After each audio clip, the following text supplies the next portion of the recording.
We're gonna play It's Your Choice with Lucy. Lucy is my almost 14-year-old border collie. She's hard of hearing and she's forgotten a lot of her old skills. So she'll be a great demonstration for the beginner level. And then it kind of starts to recall for her. So what you need is a handful of treats. Ideally, pick the difficulty your dog needs. So I'm gonna use high value, but if you're starting your puppy, you might wanna use kibble or something low value. So you really want a whole handful. Hi, Lucy. She wants to go over there. And you wanna show them you have this whole handful. And if they go for this food, you just close your fist. And then you wait for them to disengage. And then you open it and close it. Now, if they're really at it, I will sometimes pull it up for like a young puppy. And as soon as they do that, good. And then you let them have one of the snacks. We dropped it here. There you go. And then you just keep doing this game. And you don't put a word to it. This isn't doing the traditional leave it. Unless you want to add the leave it, you wouldn't do it until you're at the final stage where the dog is turning away from it on the ground. Hi, so she's getting too far ahead, so I'm gonna back her up. So this is really important for dogs that counter surf. I'm working with a lot of dogs right now that jump on counters and eat food when their owners aren't present. So in that case, a leave it cue wouldn't even be helpful because you're not home. So I went back to reminding her of this, good, because she was stealing stuff off of our low kid table.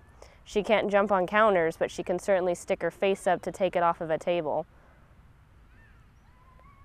Good, so now you're seeing it starting to come back to her. And that's what happens with older dogs that know stuff, is their muscle memory comes back.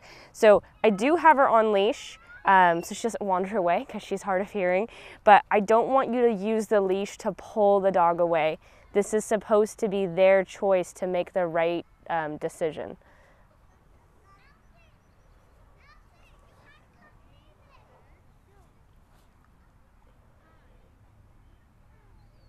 Good. So you saw a little bit of stress, the lip lick, she wasn't getting it right. That's all right. I'm just quiet. There's no corrections here. It's just reminding her, what do you have to do? I do have some people that like to say take it and shove it in the dog's mouth. Lucy can't hear, it doesn't really matter. But if you want to say take it, you can. Good girl, Lucy, thank you. So this game, It's Your Choice. We showed you the applications, the beginner dog. Once you get to this level, there's so many games you can do to improve it and make it a part of your daily life. So right here I've got a ball and I've got cheese, which is one of Lex's all-time favorite foods. I'm gonna lower this and tell him which one he's allowed to have. First I'll make it easy and then we'll make it a little bit more difficult. Get the treat. Good boy, good boy. So Lex knows labels. He knows this is a ball. He knows this is a treat. He knows that is a rope. He has certain toys that he knows. So it is a very good idea when your dog is young or a puppy or even now to start labeling as you're using these rewards. Get the ball. Yeah, get the ball. Now he ID'd it correctly, but he says, I found the ball, can I have the cheese instead? And I'm gonna let him know, no, you can't have that instead. We're playing with the ball. Ball, yeah, get the ball, Lex, get the ball, yeah, good boy, get the ball, nice. Sit, good. Now another way I could do it, if your dog is not as advanced, you can use treats, not cheese.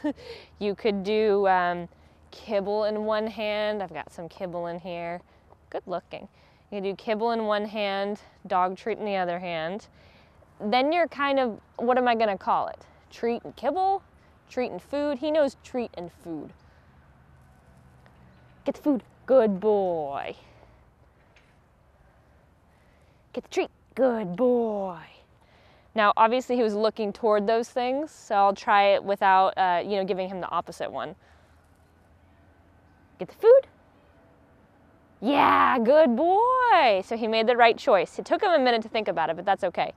The other application to work on would be that your dog doesn't take things unless they're being told. That's the whole idea of this. So you should, later, when you're done training, be able to toss things on the ground, and your dog doesn't have to be told, leave it, leave it, leave it. Your dog knows, I'm not allowed to have that unless I'm told I can have that. If you have children, this is absolutely essential. If you have little grandkids carrying around cups of Cheerios, you don't want dogs going to snatch those Cheerios. So I should be able to have him walk through this. Here, Lex. Hey, good boy. Get it, good boy. Get the treat, get the treat. This is really important. You're very consistent with your words. You don't want to say get the treat versus get the food is a different label versus take it, leave it. You start to get confused. Lex, here. I do have some clients that do a universal take it. They don't want to label anything. They just want it to be a universal take it for ease, and that is fine. So if you wanted to do that, you just basically label take it over and over and over, and it becomes a universal cue that whatever's nearest, they may take. So I'll show you one more time. Now we're going to do the cheese. Here. Lex. Oh, you're so naughty. You don't have to do that again. Back up. Lex, here. Get the treat. Good boy. Good boy.